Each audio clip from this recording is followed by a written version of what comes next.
जय जोहार संगवारी हो। मैं हो आपन के संग ललिता चक्रधारी और आप मन देखत हो न्यूज़ प्लस 21। चलो एक नजर डालथन बिहनिया के 10 बड़े खबर में। छत्तीसगढ़ में आर्टिकल 370 टैक्स फ्री हुई। सीएम साय पत्नी के संग देखिस फिल्म, बोलिन हमार विचारधारा एक देश एक विधान एक निशान हरे। रायपुर में धूमधाम ले मनाए गई इस महाशिवरात्रि के पर्व पार्षद आकाश तिवारी के नेतृत्व में मंदिर में भंडारा की हुई आयोजन। भक्त मनहा शिव के करिन दर्शन। उज्जैन में राहुल गांधी के चार्टेड अकाउंटेंट मीट। छत्तीसगढ़ ले रवि ग्वालानी ला आमंत्रण करिन। 13 राज्य ले 18 चार्टेड अकाउंट हुए शामिल।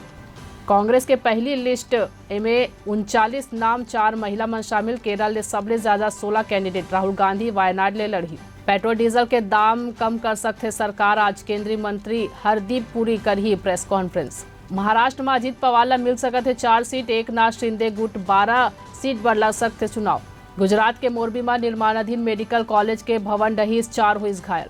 ग्रेटर नोएडा में हॉस्टल में मिली खराब खाना, फूड पॉइजनिंग ले बीमार हुई छात्र। बेंगलुरु के रामेश्वरम कैफे ब्लास्ट के 8 दिन बाद खुलिस। रेस्टोरेंट मालिक बोले एक व्यक्ति ला निगरानी में रखबो। Big boss winner Elvish Yadav पर हरियाणा में एफआईआर। यूट्यूबर ला जमीन में गिरा के थप्पड़ बरसाइस। ऐसा नहीं लगातार खबर ले अपडेट रहे पर देखा तो न्यूज़ प्लस 21 आप मन के हक के बात।